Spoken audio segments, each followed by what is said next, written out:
하나님 말씀 보십니다. 거라디아서 4장 8절 9절. 그런데 전에는 여러분이 하나님을 알지 못해서 본디 하나님이 아닌 것들의 종노릇을 하였지만 지금은 여러분이 하나님을 알 뿐만 아니라 하나님께서 여러분을 알아주셨습니다. 그런데 어찌하여 그 무력하고 천하고 유치한 교훈으로 되돌아서서 또다시 그것들에게 종노릇하려고 합니까? 과거 우리는 모두 죄의 종이 되어서 죄가 시키는 대로 죄를 지을 수밖에 없었던 때가 있었습니다. 에베소 2장 1절 3절에 보면 여러분도 전에 허물과 죄로 죽었던 사람들입니다. 그때 여러분은 허물과 죄 가운데서 이 세상의 풍조를 따라 살고 공중의 권세를 잡은 통치자 곧 지금 불순종의 자식들 가운데서 작용하는 영을 따라 살았습니다. 우리도 모두 전에는 그들 가운데서 육신의 정욕대로 살고 육신과 마음이 원하는 대로 행했으며 나머지 사람들과 마찬가지로 날 때부터 진노의 자식이었습니다. 날 때부터 우리는 진노의 자식이었습니다. 그러나 지금은 더 이상 죄의 종이 아닙니다. 더 이상 진노의 자식도 불순종의 자식도 아닙니다. 우리는 하나님의 자녀가 되었습니다. 4절 9절에 그러나 하나님은 자비가 넘치는 분이셔서 우리를 향하신 그 크신 사랑으로 말미암아 범죄로 죽은 우리를 그리스도와 함께 살려주셨습니다. 여러분은 은혜로 구원을 얻었습니다. 여러분은 믿음을 통하여 은혜로 구원을 얻었습니다. 이것은 여러분에게서 난 것이 아니요 하나님의 선물입니다. 행위에서 난 것이 아닙니다. 그러므로 아무도 자랑할 수 없습니다. 우리는 모두 전에는 하나님을 알지 못했던 사람들입니다. 그래서 살아계신 하나님이 아닌 우상들에게 종노릇을 할 수밖에 없었습니다. 그러나 지금은 여러분이 하나님을 알 뿐만 아니라 하나님께서도 여러분을 알아주고 계십니다. 그런데 어찌해서 그 무력하고 천하고 유치한 교훈으로 되돌아가서 또다시 그것들의 종노릇하려고 하여 다시 불순종의 자식, 진노의 자식이 되려고 하느냐라고 하는 것입니다. 목자는 자기 양의 이름을 알고 양은 목자의 음성을 알아듣습니다. 그래서 낯선 사람이 부르면 목자의 음성을 아는 양들은 다른 음성이 들릴 때 도망친다고 했어요. 지난주에 마태복음 7장에서 주님이 아는 자는 하늘에 계신 하나님 뜻대로 행하는 자들이라고 했습니다. 그날에 주님께서는 만물 앞에서 내가 너를 안다. 주님께서는 분명하게 선포할 것이라고 하셨습니다. 그러나 또 어떤 사람에게는 나는 너희를 도무지 알지 못한다. 불법을 행한 자들아 내게서 떠나가라고 할 자가 있다고 말씀하셨습니다. 성경에는 이미 이러한 하나님의 선택의 기준이 나타나 있습니다. 사무엘상 16절을 보면 하나님께서는 순종하지 않은 사울 왕을 대신할 새로운 왕을 찾으셨습니다. 그래서 주님의 선지자 사무엘을 보내 다윗을 찾게 하셨어요. 사무엘은 이새 집에 가서 그 아들들을 보았을 때 키가 크고 외모가 아름다운 모습을 보고 이야말로 그가 왕이 될 자라고 생각했습니다. 그러나 주님께서는 아니다. 나는 그를 버렸다라고 말씀하셨어요. 그러면서 하시는 말씀이 사무엘상 16장 7절에 나는 사람이 판단하는 것처럼 그렇게 판단하지 않는다. 사람은 겉모습만을 따라 판단하지만 나는 중심을 본다. 주님께서는 사람이 보는 것처럼 사람의 겉모습을 보지 않으십니다. 오직 주님께서는 사람의 그 마음의 중심을 보십니다. 이러한 말씀이 말세 우리에게 주는 강력한 중요한 교훈이 있습니다. 이는 스스로 그리스도인이라고 해서 모든 사람들이 참된 그리스도인이 아니라는 것입니다. 자기가 거듭난 자라고 주장해도 그들이 모두가 다 거듭난 자가 아니고 강단에 서서 설교하는 자라고 해서 그들이 모두 하나님의 말씀을 전하는 자가 아니라는 것입니다. 그 중에는 참된 하나님의 신실한 종이 있는가 하면 그 중에는 마귀가 심어놓은 마귀의 종도 있습니다. 그 중에는 거듭난 자가 있다고 말하지만 거듭나지 아니하고 여전히 죄의 종노릇하는 사람들도 있습니다. 그 중에는 예수님을 믿는다고 말하지만 입으로만 주님 주님 하는 사람도 있다는 것입니다. 주님의 양은 주님의 음성을 들었을 때 순종함으로 주님의 뜻에 따릅니다. 요한복음 14장 20절 21절에 그러나 너희는 내가 너희 안에 있고 너희가 내 안에 있으며 또 내가 너희 안에 있음을 알게 될 것이다. 내 계명을 받아서 지키는 사람은 나를 사랑하는 사람이요 나를 사랑하는 사람은 내 아버지의 사랑을 받을 것이다. 그리고 나도 그 사람을 사랑하여 그에게 드러낼 것이다. 교회는 개인의 욕망과 욕구를 충족시켜주는 것이 아닙니다. 그럼에도 교회를 이용해서 개인의 비전과 꿈을 실현하려고 시도를 합니다. 그들은 예수님의 보혈의 복음, 회개와 거룩함, 하나님을 두려워하라는 영원한 복음, 좁은 길, 그리고 절제된 거룩한 삶에 대해서 가능하면 설교 주제에서 피합니다. 자기 설교를 듣는 청중들이 기뻐하지 않기 때문입니다. 사람들은 하나님의 직접적인 통치 아래 사는 것보다 예수님을 믿으면서도 자기 마음대로 할 수 없다는 사실을 의도적으로 피하려고 합니다. 실제로 마귀는 사람들이 하나님의 뜻을 따르지 않고 자기의 마음대로 정과 욕심대로 자유롭게 행하는 것을 원합니다.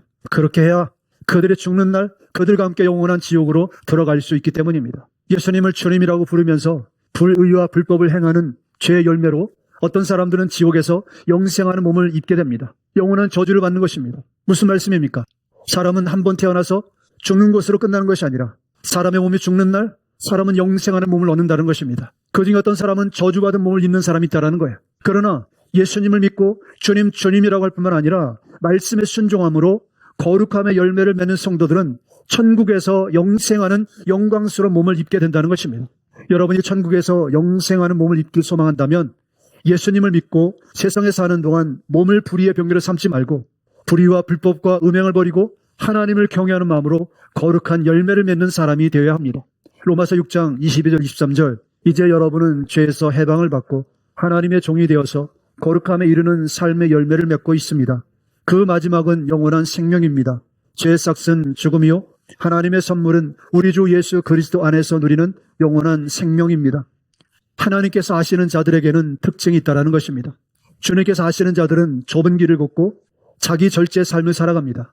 그들은 매일 자기를 부인하고 십자가의 말씀에 순종하는 삶으로 거룩함에 이르는 삶의 열매를 맺고 삽니다. 즉 그들은 매일 그리스도를 위해 살며 매일 그분을 생각하고 매일 그분을 섬깁니다. 그들에게는 직장에서도 항상 예수님의 최우선입니다. 그들은 이익을 위해 불법을 타협하지 않습니다. 그러나 오늘날 교회는 타협했습니다. 주 6일 동안 자신을 위해 열심히 일하는 것도 부족해서 주의 날이라고 지정된 날도 자기를 위해서 일합니다. 나름 타당한 이유가 있습니다. 그러나 그것은 어디까지나 자기 생각에 타당한 이유일 뿐입니다. 하나님은 하나님의 나라와 하나님의 의를 먼저 구하는 자들의 필요를 공급해 주십니다. 하나님의 능력이 없겠습니까? 그럼에도 불구하고 사람들은 자기 생각을 따릅니다. 자기의 타당한 이유를 따릅니다. 그것은 주님을 믿고 따르는 자들의 태도가 아닙니다. 여러분, 주님의 말씀은 부탁이 아닙니다. 타협이 아닙니다. 주님의 말씀은 오직 순종밖에 없습니다. 순종과 불순종에는 반드시 상급과 심판이 있습니다. 이렇게 하나님의 말씀을 가볍게 다루는 사람들은 사탄을 부인하는 것보다 예수님을 부인하는 것을 더 쉽게 생각합니다. 세상에서 종노릇을 하고 있기 때문입니다. 지금은 교회에게 충격적인 때입니다. 주님께서 자기 양떼를 품으로 이끄시는 때입니다. 이사야 40장 11절은 예수님께서 어떤 목자인지를 보여줍니다. 이사야 40장 11절 그 예수님은 목자와 같이 그의 양떼를 먹이시며 어린 양들을 팔로 모으시고 품에 안으시며 젖을 먹이는 어미 양들을 조심스럽게 이끄신다. 목자의 음성을 아는 양들은 목자의 부르는 음성을 듣고 목자의 품으로 달려올 것입니다. 강단에서 십자가 보혈의 말씀과 회개와 거룩함, 하나님을 경외하라는 영원한 복음은 양들을 주님의 품에 품으려고 부르시는 주님의 음성입니다. 주님의 음성을 듣는 참된 양들은 회개와 거룩함으로 주님께 반응합니다. 그들은 죄와 타협하지 않고 거룩한 삶으로 주님을 기다립니다. 그리고 주님께서는 반드시 다시 오셔서 그렇게 자신을 준비한 자들을 구원하실 것입니다. 그러나 주님께서 내가 너희를 도무지 알지 못한다고 말씀하신다면 그것은 그 사람이 하나님 앞에서 얼마나 끔찍하게 잘못된 상태인지를 의미합니다. 사랑하는 성도 여러분, 세상에서 잠시 쾌락을 누리는 즐거움 때문에 주님께서 알지 못하는 사람이 되어서는 안 됩니다. 잠깐의 즐거움이 영원한 멸망으로 바뀌지 않도록 오늘 바로 회개하고 거룩함으로 주님 앞에 서야 합니다. 죄와 상관없이 거룩함으로 주님을 기다리는 성도는 주님과 함께 영원히 함께 할 것입니다. 요한계시록 21장 2절 이하에서는 영원한 상태로 들어가는 주님의 백성들이 묘사되어 있습니다. 계시록 21장 2절 4절에 나는 또 거룩한 도성 새 예루살렘이 남편을 위하여 단장한 신부와 같이 차리고 하나님께로부터 내려오는 것을 보았습니다. 그때 나는 보좌에서 큰 음성이 울려 나오는 것을 들었습니다. 보아라, 하나님의 집이 사람들 가운데 있다. 하나님이 그들과 함께 계실 것이요 그들은 하나님의 백성이 될 것이다. 하나님이 친히 그들과 함께 계시고 그들의 눈에서 눈물을 닦아주실 것이니 다시는 죽음이 없고 슬픔도 울부짖음도 고통도 없을 것이다. 이전 것들이 다 사라져 버렸기 때문이다. 아멘. 그들은 모두 주님이 아는 자들입니다. 슬픔도 사라지고 죽음도 사라지고 눈물을 닦아주시는 그들 모두는 주님께서 아시는 사람들입니다. 그들은 이 땅에서 거룩함과 의로움으로 행한 자들입니다.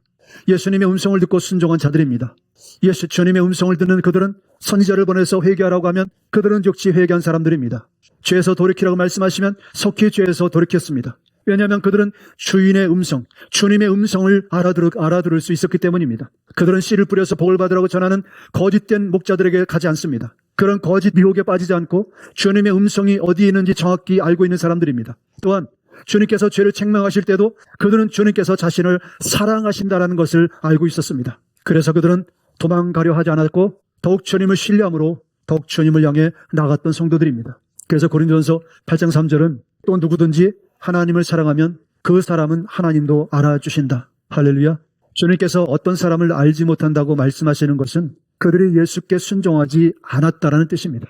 하나님을 영광의 나라에 들어가길 원하는 자라면 하나님의 아들을 사랑해야 합니다. 아들을 사랑함으로써 아버지를 사랑하고 그분의 영원한 나라를 사랑하게 됩니다. 따라서 내가 진실로 너에게 이르노니 내가 너희를 도무지 알지 못한다라고 말씀하시는 자들은 하나님을 사랑하지 않는 자들이며 예수님을 충분히 사랑하지 않았고 그분께 삶을 맡기지 않은 자들이라는 것입니다. 그러므로 우리는 거룩한 분별력이 필요합니다. 어떤 사람들이 와서 기적을 행했다고 말한다면 그들이 전하는 메시지를 보고 그들의 삶을 점검해 보아야 합니다. 그들의 태도에서 하나님을 경외하는 모습이 있는지를 보아야 합니다. 기적이 일어날 때 그들이 정말 하나님께 영광을 돌리는지를 보아야 합니다. 그들이 전하는 메시지에서 회개와 거룩함 그리고 은혜와 죄를 심판하시는 주님의 말씀을 전함으로 사람들을 회개로 이끄는지를 보아야 합니다. 그리고 죄와 상관없이 거룩함으로 다시 오실 주님을 기다리라고 촉구하고 있는지를 보아야 합니다. 사람의 언어는 그 사람의 마음속을 대변합니다. 회중들에게 회개하고 거룩함을 회복하라고 전하지 않는다면 죄에서 돌이키지 않으면 주여 주여라고 불러도 공의의 심판을 피할 수 없을 것이라고 경고를 전하지 않는다면 그것은 하나님의 종이 아닙니다. 주님께서는 너희 영혼을 가지고 장난치지 말라고 경고하십니다. 지옥에서 시간은 매우 길고 영원한 시간입니다. 그러므로 반드시 회개하고 죄에서 돌이켜 지옥을 피해야 합니다. 그리고 거룩함으로 메시아 오심을 준비하십시오. 반드시 거룩하게 되기를 힘쓰십시오.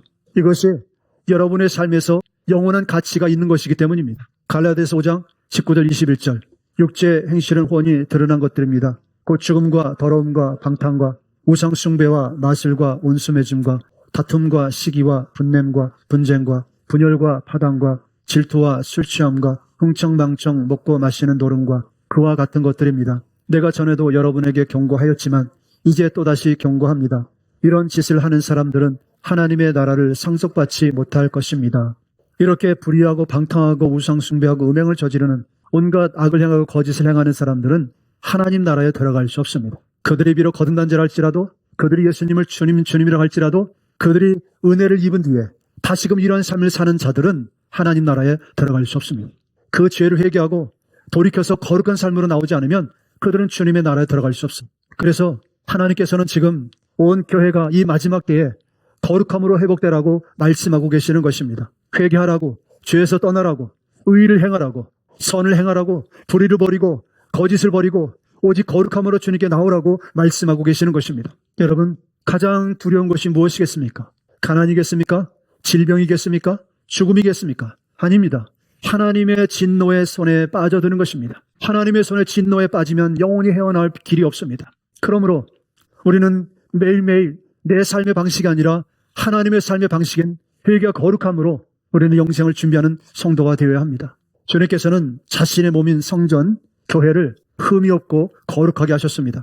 그러므로 주님의 몸된 교회는 거룩함으로 세상과 구별되어야 합니다. 에베소 5장 25절부터 27절은 교회가 어떠해야 하는지를 보여줍니다. 에베소 5장 25절 27절에 남편된 이 여러분 아내를 사랑하기를 그리스도께서 교회를 사랑하셔서 교회를 위하여 자신을 내어주심과 같이 하십시오.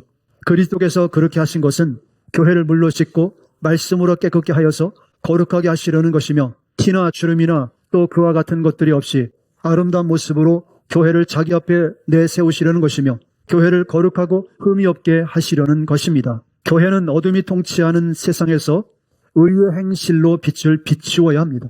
티나 주름 잡힌 것이나 흠이 없어야 하고 거룩해야 합니다. 성경은 거룩함이 없이는 아무도 주님을 뵐 수 없다고 말씀하셨어요. 거룩한 삶을 산다는 것의 의미가 무엇입니까? 그 어원은 구별됨입니다. 그리스도인으로서 거룩하게 된다는 것은 여러분을 구별시키는 것, 구별된 삶을 사는 것을 의미합니다. 주님께서는 구별되라고 명령하셨습니다. 거룩하라고 명령하셨습니다. 이는 이 생과 이 세상의 도덕적인 부패와 죄와 악으로부터의 구별을 말씀하시는 것입니다. 따라서 스스로 점검하고 자문해 보십시오. 여러분은 구별된 삶을 살고 있습니까?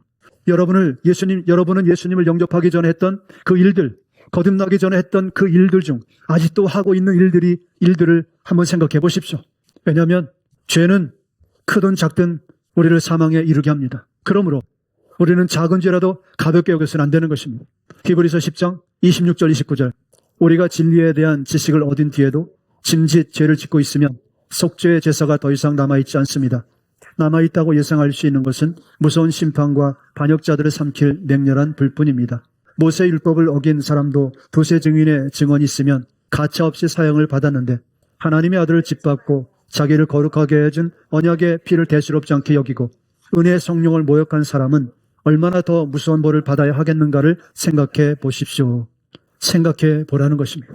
짐짓 죄를 짓고 있으면 그 심판이 얼마나 무서운지를 생각해 보라는 것입니다. 짐짓 죄를 짓는 의미가 무엇입니까? 하나님의 아들을 짓밟고 자기를 거룩하게 해준 언약의 피를 대수롭지 않게 여기고 은혜의 성령을 모욕하는 것입니다. 이것이 짐짓 죄를 짓는 의미입니다.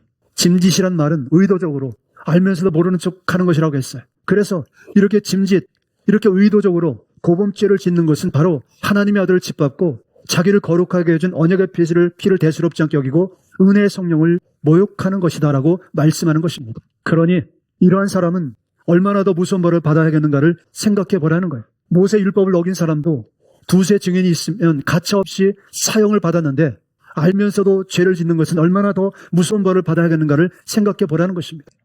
이 시대에 주님께서 아시는 자들이 누구입니까? 주님께서 아시는 그들은 천국에 들어갈 자들입니다. 계시록 3장 5절 6절 이기는 사람은 이와 같이 흰옷을 입을 것인데 나는 그의 이름을 생명책에 지워버리지 않을 것이며 내 아버지 앞과 아버지의 천사들 앞에서 그의 이름을 시인할 것이다. 귀가 있는 사람은 성령의 교회들이 하시는 말씀을 들어라. 여러분, 그날에 예수님께서 내 아버지 앞과 아버지의 천사들 앞에서 그 이름을 시인할 것이다. 주님이 그 이름을 시인하는 자들만 하나님 나라에 들어갑니다. 그들은 누굽니까? 거룩함으로, 의로움으로 자기의 깨끗한 세마포 옷을 준비한 사람들입니다. 그분의 생명책에 그 이름이 기록되어 있습니다. 그 흰옷은 성도들의 의로운 행실로 만들어진다고 했습니다. 지금은 교회 역사에서 참으로 놀라운 때입니다. 주님께서 그분의 백성들을 회개와 거룩함으로 구별시키고 계시기 때문입니다. 마태복음 7장 21절은 천국에 들어가는 준비에 대해서 지시를 하고 계십니다. 마태복음 7장 21절에 나더러 주여 주여 하는 자마다 다 천국에 들어갈 것이 아니요 다만 하늘에 계신 내 아버지의 뜻대로 행하는 자라야 들어가리라. 아버지의 뜻을 행하는 자만이 천국에 들어갈 수 있다고 말씀하셨어요.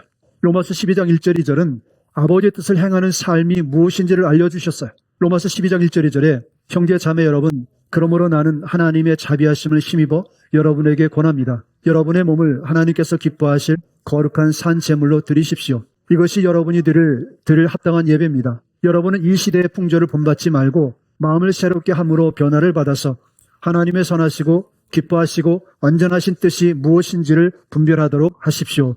교회인 여러분은 아버지 하나님의 뜻을 행해야 합니다. 결국 아버지의 뜻은 하나님께서 보내신 예수 그리스도를 주로 영접하고 그리고 믿고 그리고 그의 말에 순종하는 것입니다. 요한복음 6장 28절 29절 그들이 예수께 물었다. 우리가 무엇을 하여야 하나님의 일을 하는 것이 됩니까? 예수께서 그들에게 대답하셨다. 하나님께서 보내신 일을 믿는 것이 곧 하나님의 일이다. 지난주에도 말씀드렸지만 마태복음 5장에 나타난 팔복의 가르침은 하나님의 나라로 들어가는 길에 대한 내용입니다. 여러분이 주님의 영광스럽고 영원한 나라에 들어가기 위해서는 반드시 주님과 함께 십자가의 길을 통과해야 합니다. 이 내용은 세상이 말하는 복됨과 행복에 정반대됩니다. 세상은 가난과 애통과 온유함과 주님을 위해 멸시를 받는 것과 조롱을 당하는 것을 절대 복이라고 말하지 않습니다. 세상은 의로움이 아니라 악에 배고프고 악에 목마릅니다. 그들은 사람들을 긍휼히 여기지 않습니다. 따라서 우리가 예수님의 지시를 따르는 것이 아버지의 뜻이라는 사실을 안다면 이것은 우리에게 큰 지혜가 되는 것입니다. 하나님의 뜻을 아는 것이 지혜입니다. 그러므로 하나님의 뜻은 그의 아들 예수 그리스도를 사랑하고 그를 믿고 그에게 순종하는 것입니다. 할렐루야. 그래서 주 예수를 믿으라. 주 예수를 따르라. 주 예수의 모든 지시에 순종하라. 이는 아버지가 그 아들을 사랑하기 때문이라는 것입니다. 아들에게 순종하지 않는 자는 영광의 나라에 들어갈 수 없습니다. 오직 예수 그리스도를 통해서만 하나님의 나라, 영광스러운 나라에 들어갈 수 있습니다. 그럼 교회는 왜 하나님의 뜻에 따라서 예수 그리스도께 절대 복종해야 합니까? 예수 그리스도의 본체는 만물의 창조자요 만물을 다스리고 마지막 때에는 심판하시는 주님이시기 때문입니다. 요한복음 5장 20절 22절에 아버지께서는 아들을 사랑하셔서 하시는 일을 모두 아들에게 보여주셨기 때문입니다. 또한 이보다 더 큰 일을 아들에게 보여주셔서 너희를 놀라게 하실 것이다. 아버지께서 죽은 사람들을 일으켜 살리시니 아들도 자기가 원하는 사람을 살린다. 아버지께서는 아무도 심판하지 않으시고 심판하는 일을 모두 아들에게 맡기셨다. 그날에 예수님께서 여러분에게 영원한 생명을 주신다고 말씀하십니다. 그러나 왼쪽에서 불못으로 던져지는 자들에게는 수치와 불명예와 환난과 재난이 있을 것이다 라고 했어요. 따라서 모든 결과는 영원하다는 것과 그것을 되돌릴 수 없다는 것을 우리는 기억해야 합니다. 아버지의 뜻은 아들을 중심으로 이루십니다. 요한복음 3장 31절 36절에 위에서 오시는 이는 모든 것 위에 계신다. 땅에서 난 사람은 땅에 속하여서 땅의 것을 말한다. 하늘에서 오시는 이는 모든 것 위에 계시고 자기가 본 것과 들은 것을 증언하신다. 그러나 아무도 그의 증언을 받아들이지 않는다. 그의 증언을 받아들인 사람은 하나님의 참되신 인정한 것이다. 하나님께서 보내신 이는 하나님의 말씀을 전한다. 그것은 하나님께서 그에게 성령을 아낌없이 주시기 때문이다. 아버지의 아들은 사랑하셔서 모든 것을 아들의 손에 맡기셨다. 아들을 믿는 사람에게는 영생이 있다. 아들에게 순종하지 않는 사람은 생명을 얻지 못하고 도리어 하나님의 진노를 산다. 아들을 믿는 사람에게는 영생이 있습니다. 아들에게 순종하는 사람에게는 영생이 있습니다. 아들에게 순종하지 않는 사람은 생명을 얻지 못하고 도리어 하나님의 진노를 사게 됩니다. 십자가의 보혈, 회개를 저버린 교회 행동은 아들을 버린 것과 동일하기 때문에 그런 교회는 엄청난 대가를 치를 것입니다. 십자가를 거부하는 것은 예수님을 거부하는 것입니다. 하나님의 뜻은 예수 그리스도의 사역 과정 전체를 받아들이는 것입니다. 주님과 함께 갈보리 십자가를 통과하는 자, 주님과 함께 무덤으로 내려간 자만이 주님과 함께 영광스러운 부활로 무덤에서 올라올 것입니다. 아버지의 뜻은 우리가 예수님의 말씀을 듣는 것이며 다시 말해 예수님께 온전히 순종하는 것입니다. 마태복음 13장에 나오는 씨 뿌리는 비유는 하나님의 큰 백보자 심판에서 예수 그리스도께서 인간을 심판하시는 것에 대해서 설명하고 있습니다. 이 비유에 나오는 사람들은 교회 안에 있었던 사람들입니다. 은혜를 맛본 사람들입니다. 먼저는 길가와 같은 사람이 있어요. 천국의 말씀을 듣고 깨닫지 못했을 때 악한 자가 와서 그것을 빼앗아갑니다. 그들은 교회에 있었지만 남은 것이 아무것도 없습니다. 그래서 그날 내가 너희를 알지 못한다는 말씀을 듣게 될 것입니다. 두 번째로 돌짝박과 같은 사람이 있습니다. 말씀을 듣고 즉시 기쁨으로 받되 뿌리가 없어서 환난이나 박해가 일어날 때 그 말씀 때문에 넘어지는 자들이라고 했어요. 번영복음에 중독된 교회는 화려한 삶을 좋아합니다. 그러나 박해가 올 때 그들은 구원으로부터 떠나갑니다. 이들에 대해서 내가 너희를 도무지 알지 못한다라고 말씀하신다는 거예요. 그리고 세 번째는 가시떨기가 무성한 박과 같은 사람이 있어요. 말씀을 사랑하고 받지만 세상의 염려와 재물의 유혹에 말씀이 맡겨서 결실하지 못하는 사람들입니다. 교회 안에서 재물에 대해서 항상 염려하고 목사들은 세상의 성공에 대해서 전합니다. 그래서 부자들, 유명인들, 정치인들을 높입니다. 가난한 자들 부담스럽게 여깁니다. 그래서 사람들을 세상의 것에도 목마르게 만듭니다. 그날에 내가 진정으로 너에게 이르노니 나는 너희를 알지 못한다라고 말씀을 들을 것이라고 했습니다. 마지막으로 좋은 옥토와 같은 마음을 가진 사람이 있다고 했어요. 이들은 말씀을 듣고 깨달아서 결실하는 자들입니다. 열매를 맺는 자들입니다. 주님께서는 여러분에게 이 네 번째 종류의 밭이 되라고 말씀하십니다. 하나님의 나라의 메시지를 받아들이고 그것을 자라게 하고 열매를 맺으며 그것을 귀하게 여기는 것입니다.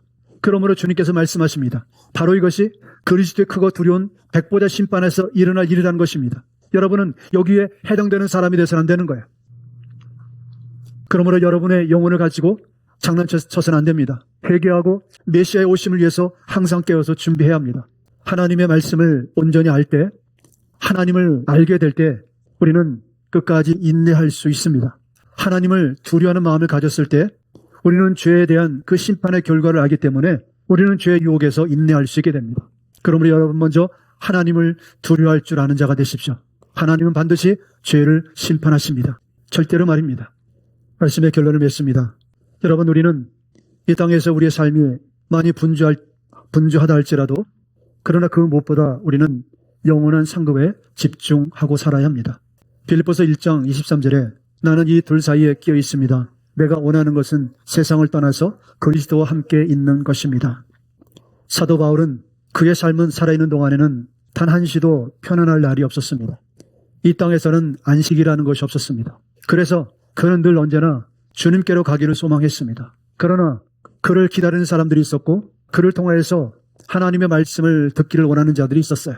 또한 그가 가면 사람들에게 많은 영적인 이익을 줄 수가 있었어요. 그런데 바울 사도는 고민이 있었어요. 그럼에도 한편으로는 언제나 빨리 주님께로 갔으면 좋겠다. 빨리 육신의 장막을 벗고 주님께로 갔으면 좋겠다. 왜냐하면 그는 이미 하늘의 천국의 삼층천을 경험한 사람이에요. 천국이 어떤 곳임을 알고 있는 사람이에요. 그런데 이 땅에서 육신을 가지고 사는 동안에는 끊임없는 모함, 모략과 죽이려는 자, 거짓말하는 자, 그에게는 단 한 시도 이 땅에서 안식을 누릴 수가 없었어요. 그래서 마음에 늘 한편으로는 내가 육신으로 있으면 저 사람들에게는 좋지만 내가 육신으로 있는 한 나는 너무나 괴롭다라는 거예요. 그래서 빨리 천국 갔으면 좋겠다. 우리는 비록 천국은 보지는 못했습니다. 설명을 해도 인간의 이성으로는 그것을 다 우리가 이해할 수는 없어. 그러나 분명한 것은 천국이 있고 지옥이 있다라는 것을 분명하고 확신하는 것은 이것은 주님의 말씀이기 때문입니다. 그 주님은 선하십니다. 그 주님은 신실하시며 영원하십니다. 그분이 하신 말씀이기에 우리는 천국이 있고 지옥이 있는 것을 믿는 것입니다. 의와 거룩함을 행하는 자들은 천국에 들어갈 것이고 불의와 악을 행하는 자들은 지옥에 갈 것이라는 사실을 이것이 주님의 말씀이기 때문에 우리는 믿는 거예요. 그래서 이 땅에 육신을 가지고 사는 동안에는 어려움도 있지만 그래도 인내하는 거예요. 왜요? 주님을 믿기 때문입니다. 주님께서는 자기를 나타나기를 사모하고 기다리는 모든 사람에게 의의 멸류관을 주실 것이라고 말씀하셨어요. 디모데후서 4장 6절 8절에 나는 이미 부어드리는 제물로 피를 흘릴 때가 되었고 세상을 떠날 때가 되었습니다. 나는 선한 싸움을 다 싸우고 달려갈 길을 마치고 믿음을 지켰습니다. 이제는 나를 위하여 의의 멸류관이 마련되어 있으므로 의로운 재판장이신 주님께서 그날의 것을 나에게 주실 것이며 나에게만이 아니라 주님께서 나타나시기를 사모하는 모든 사람에게 주실 것입니다. 아멘. 주님께서 곧 다시 오십니다. 아직 늦지 않았습니다. 지금부터라도 회개하고 죄에서 돌이켜 거룩함으로 주님을 기다리는 자가 되십시오. 여러분이 오늘 밤 죽는다면 죽음 앞에서 이렇게 고백해야 하지 않겠습니까? 나는 선한 싸움을 다 싸우고 달려갈 길을 마치고 믿음을 지켰습니다. 이제는 나를 위하여 의의 멸류관이 마련되어 있으므로. 그러나 여러분이 이 땅에서 의로움으로 행하지 않는다면 의로움의 멸류관을 받을 수 없다는 것을 기억하십시오. 주님께서 베드로전서 1장 4절에서 썩지 않고 더럽지 않고 쇠하지 않는 그 유업을 위해서 하늘에 간직하셨다고 말씀하셨습니다. 천국에 상급이 있다는 것입니다.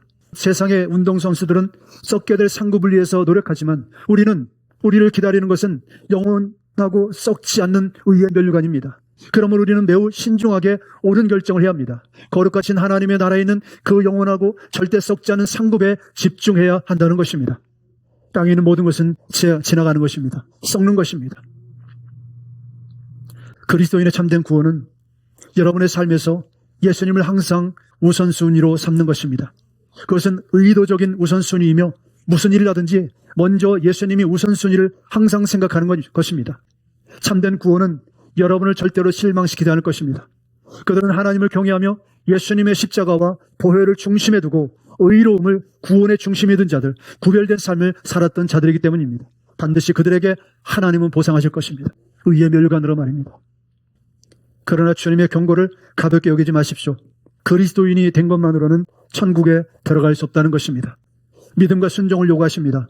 하나님의 아들에게 순종해야 하고 하나님 말씀에 순종해야 합니다. 거룩함이 없이는 아무도 하나님을 볼 수 없습니다. 오직 마음이 정결한 자들만이 하나님 얼굴을 뵐 것이라고 했습니다. 복되신 여러분, 준비하십시오. 예수 그리스도께서 곧 다시 오십니다. 마태복음 13장 43절은 준비되지 않은 자들에게 있을 결과를 말씀하셨습니다. 풀무불에 던져 놓으리니 거기서 슬피 울며 이를 갈게 되리라.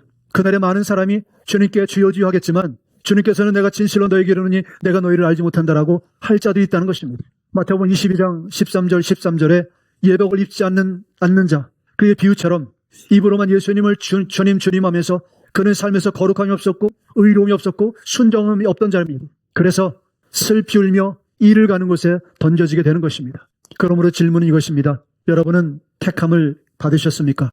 여러분의 생각에 끊임없이 자문해야 합니다. 나는 누구인가? 나는 의로움으로 행하고 있는가? 나는 슬기로운 처녀인가? 나는 거룩하고 의로운 교회인가?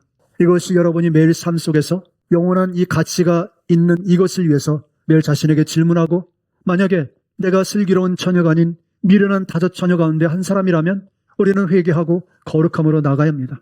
내가 의복을 입지 않은 자라면, 그 거룩함으로 의복을 준비하지 않은 자라면 나는 회개하고 거룩함으로 의복을 준비하는 자가 되어야 합니다. 누구든지 입으로만 주님 주님 하는 사람이라고 해서 하나님 나라에 들어가는 것이 아니라 오직 하늘에 계신 아버지의 뜻대로 행하는 자들, 그들은 거룩한 자들입니다. 말씀에 순종하는 자들입니다.